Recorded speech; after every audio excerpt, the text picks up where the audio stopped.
Playing wide receiver isn't just about speed. You need to run tight and consistent routes that put you exactly where your quarterback needs you, all while reading the field. That's why perfecting your routes is crucial to your training. This video walks through 15 popular wide receiver routes that you should know from basic to more advanced. Let's cover some basic routes that all levels of football use. The first is a slant. In this route, you run forward just a couple yards and then quickly cut at a near 45-degree angle until the pass is complete.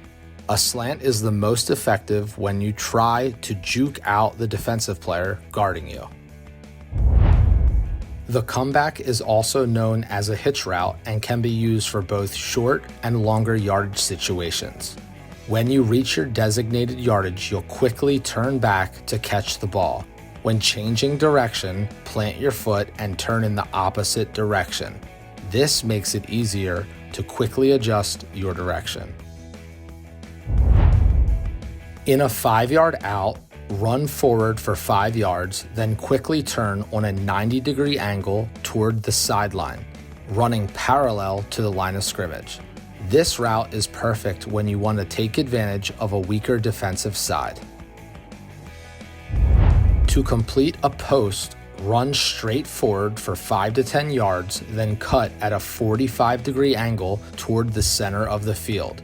You can remember this route by imagining that you're running toward the field goal or post after cutting. A corner is similar to a post, except this time, after you run straight forward for 5 to 10 yards, you'll cut at a 45-degree angle toward the sideline. Make sure your cuts are quick, tight, and clean to trip up your defensive men. Long, rounded turns are easy to block. In a fade route, you'll take a quick step inward toward the center after the ball is hiked, and then pushing off your inside foot, you'll run toward the outside corner of the field. This route can be adjusted for distance depending on where you see the openings. A fly route is a basic wide receiver route that can help you gain long yardage. At hike, you simply run straight forward for the amount of yards needed. When you're about to reach that destination, make sure you look over your shoulder for the throw. Never stop to catch the ball. The next set of routes we'll walk through are more difficult and require advanced footwork. The first is a chair route. This looks like a traditional out route, but with an additional 90-degree cut towards the end zone. To have the full impact of this route, you want to juke out the defense during both directional changes. It also helps to put your hands up as if you are catching the ball while you are turning. This route works best for short yardage. First, run a slight slant in one direction. Once you've reached your intended yardage, pivot backward and cut parallel to the line of scrimmage in the opposite direction. It's a perfect route for a quick first down. This is another great route to use for short yardage, but it's slightly more difficult because you're cutting twice. You can think of it like a double whip. Remember to stay low to the ground to help maintain your balance as you quickly cut directions and juke out the defense. The trick to the stop and go route is when you're pivoting back to the line of scrimmage. You want it to look like you're running a quick comeback route and catching for low yardage. But once the defense thinks you've stopped, you pivot again on your outside foot and run straight forward to complete the pass at deeper yardage. A slant go is also known as a slow go and is intended for deep yardage. To begin, perform a typical slant route inward for around 5 yards. Once there, pivot off your outside foot for a quick fade.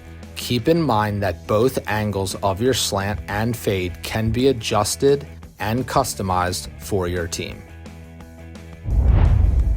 The square in route is similar to a traditional 5 and in route, but it is more deep in the field with a heavier focus on the tight cut inward. To start, run straight forward for around 10 yards and then quickly shuffle your feet to juke out the defensive guard.